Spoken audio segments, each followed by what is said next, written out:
So I wanted to do a little special segment today, touching on the 2019 Idaho Legislative Session. I think we'd be remiss as attorneys if we didn't pay attention to what's going on in our state house, and being here in Boise, it's literally just a few blocks down the street.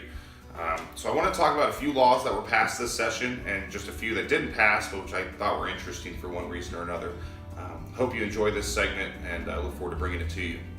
So the first bill I want to touch on, this was actually a passed piece of legislation. It's House Bill 31.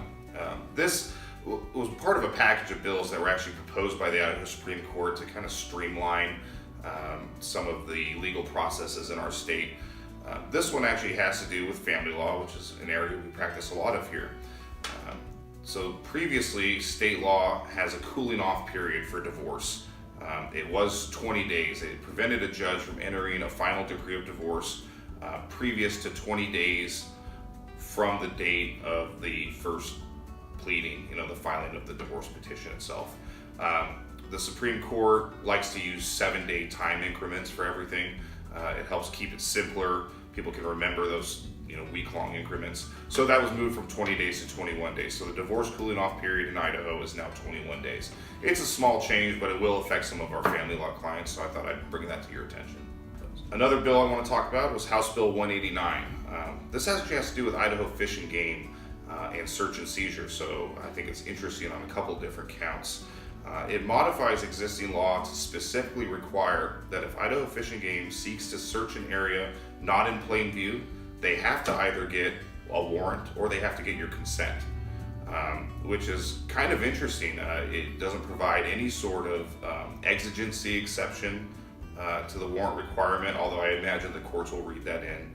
It doesn't mention probable cause at all, other than to mention that this is not affected by the fact that probable cause arises in an aircraft, a motor vehicle, and they mention other conveyances essentially. I think this is a great bill. I think it's important that our citizens have that presumption of innocence and that presumption of privacy. And indeed, the modification to the existing law put in language that this is designed to protect the presumption of privacy of Idaho citizens. So I believe it was Heather Scott from up in North Idaho who introduced this bill. I'm a big fan of Heather. I think she does great work in the legislature, and I'm excited that this bill actually was able to pass. So going down the list here, we have House Bill 206. This is a bill having to do with concealed weapons, and I think to talk about it, we need a little bit of background here. So for a long time in Idaho, the law was that you needed a concealed weapons license to carry a concealed weapon within city limits, but you didn't need one outside of city limits, which I think is 98% of Idaho, something like that.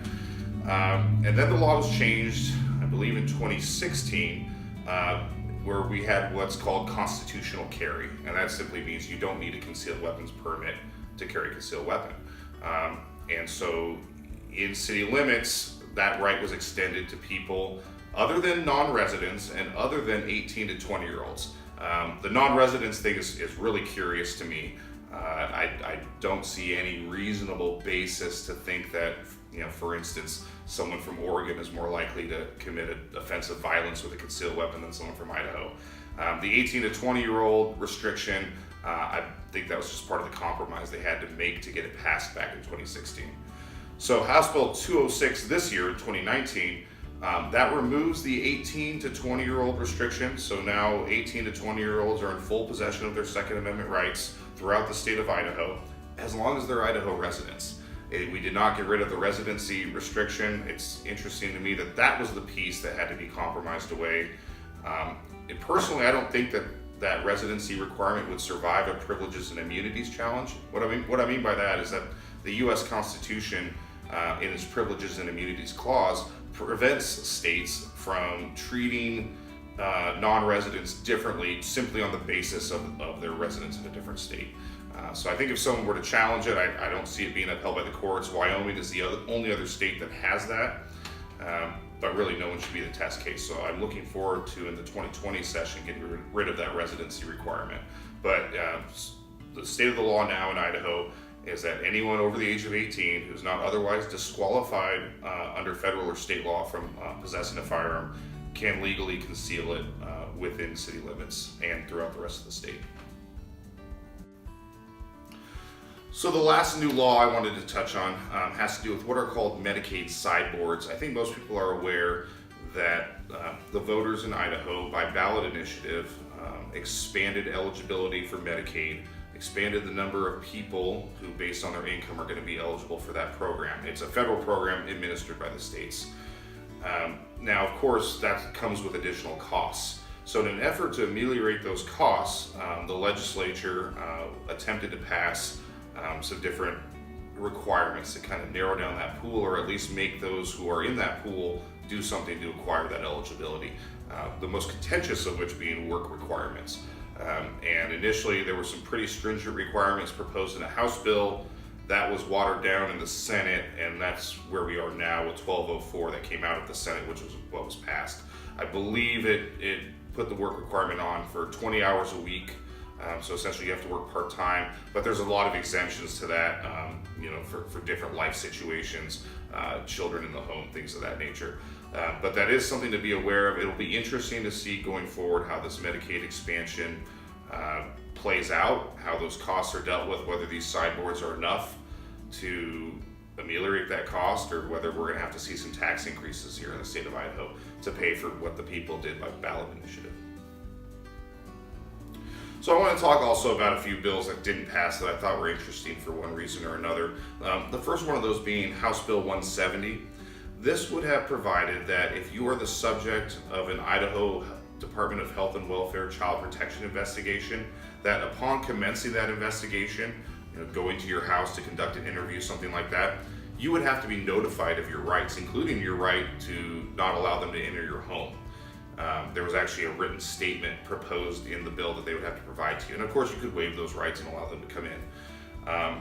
This bill was not approved. It was actually held in committee, and I'm really disappointed with that. I think anytime you have an opportunity to inform citizens of their rights or not to do so, it's pretty clear to me that they should be informed.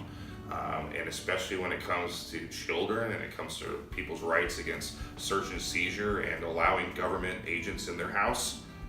To me, it's a no-brainer. I'd like to see that bill brought back again next session and hopefully pass this time. So the next bill I want to talk about that did not pass was House Bill 203. This was popularly referred to as the Guns in Schools bill. I think there's some political machinations behind that title. Basically what it would have provided is that those who hold an enhanced Idaho concealed weapons license, Idaho still does issue concealed weapons licenses for reciprocity purposes.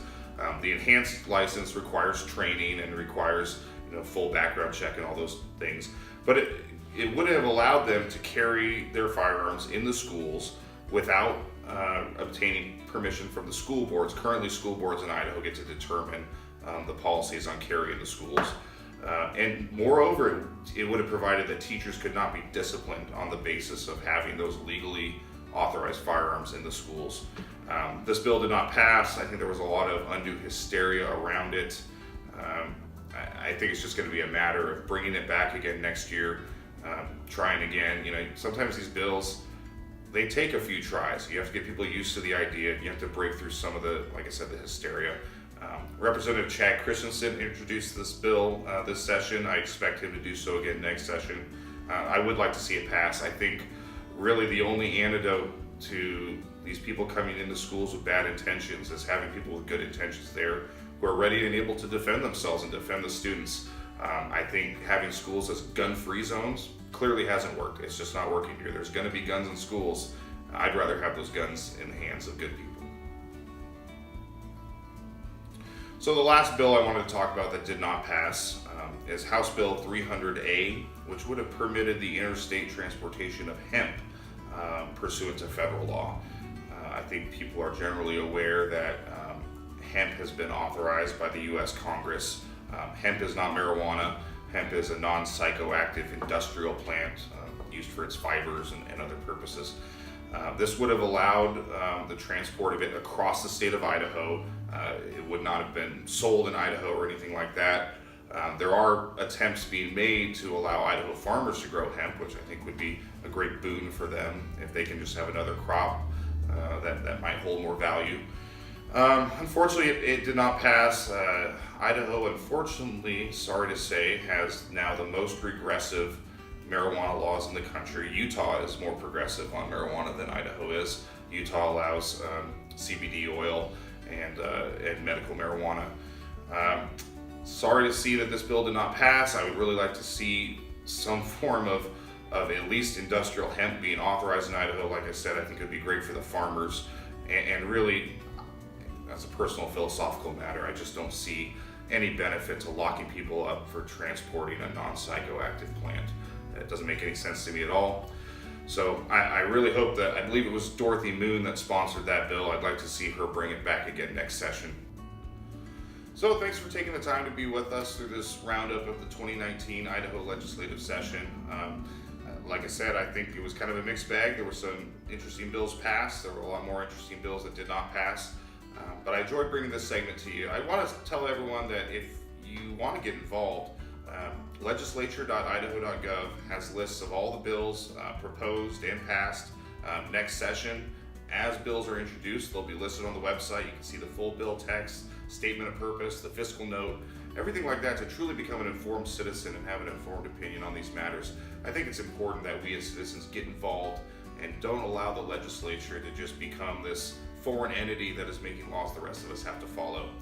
Of course, if you have questions about any particular bill, whether it's a new one or a law that's been in effect a long time, we're certainly happy to talk to you about that here. You can call me directly, 208-713-8620. Email me, edward@dklawboise.com. Find us on the web, www.dklawboise.com, or visit us on Facebook, facebook.com/dklawboise. Thanks again for being with us, and we'll see you next time.